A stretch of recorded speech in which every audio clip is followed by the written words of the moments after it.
আপনি যখন আমাকে ডিভোর্সে দিবেন তাহলে আমাকে বিয়ে করছেন কেন? আমার সৎ মায়ের থেকে জীবন বাঁচা, ওর সাথে সংসার করার জন্য না। আর তাছাড়া তোর মতো ছোট লোকদের না 2-4 টাকা দান করা যায়, তোদের সাথে সংসার করা যায়। আপনার জীবন বাঁচানোর জন্য আমার জীবন নষ্ট করলেন কেন? তোর মতো সবজি আলার আবার কিসের জীবন রে?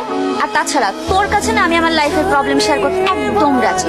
আর তোর কত বড় সাহস, তুই আমার সাথে এক বিছানায় ঘুমাইতে চাস? তোর নিজের লেভেলটা ভাবছোস একবার? তুই আমার সাথে আমার রুমে আমার বিছানায় ঘুমাইতে আসবি, এজন্য না আমি বালিশের নিচে গিট রেখে দিয়েছিলাম। দ্বিতীয়বার আমার রুমে ঢোকার আগে না তোর এই যে মাথায় ব্যথা পাচ্ছিস, এটা যেন তোর মাথায় আসে আগে। আমার রুম থেকে বের হ, আর তোর গা থেকে না সবজির ঘ্রাণ বের হইতেছে, আমার না জাস্ট সাফোকেটেড লাগতেছে।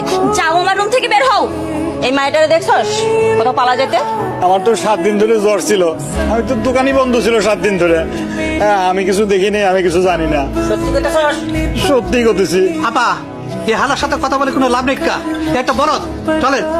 ঠিকই কইছস, এই আস্ত বলত। চল। এটা কোন ধরনের বেয়াদবি? ওরে বাবা রে, আপনি কোন মহারানী শুনি যে কাপড় ছুঁড়ে মারছি বলে একবারে মহাভারত অশুদ্ধ হয়ে গেছে? ভাবি, আমার মা মহারানী না হোক, কিন্তু কাজের বুয়া তো না। তুমি তো আমার মায়ের সাথে কাজের বুয়ার মতো আচরণ করতেছো। সে আমার কাছে কাজের বুয়ার থেকে বেশি কিছু না, বরঞ্চ কাজের বুয়াই। ভাবি, তুমি বড় লোকের মেয়ে হয়েছো বইলা আমাদের সাথে এরকম খারাপ ব্যবহার করতে পারো না। কি ব্যবহার করব না করব সেটা তোমার থেকে আমাকে শিখতে হবে। শোনো, আজ থেকে তুমি আর তোমার মা চাকরানির মতো আমার সব কাজ করবে।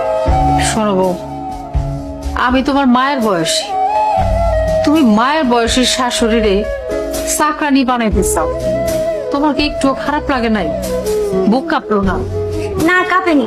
আপনাদের মতো ছোট লোকদের জন্য আমার কোনো সিম্প্যাথি কাজ করে না। আপনারা মা আর মেয়ে মিলে ময়লা কাপড় চোপড়গুলো এখন ধুয়ে রোদে শুকাইতে দিবেন, জান।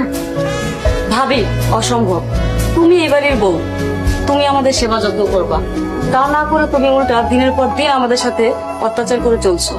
এই চুপ করো তো, তুমি বেশি কথা না বলে তোমাদেরকে যেটা বলা হচ্ছে সেটা করো। বৌমা একটা কথা শোনো। জি বলেন।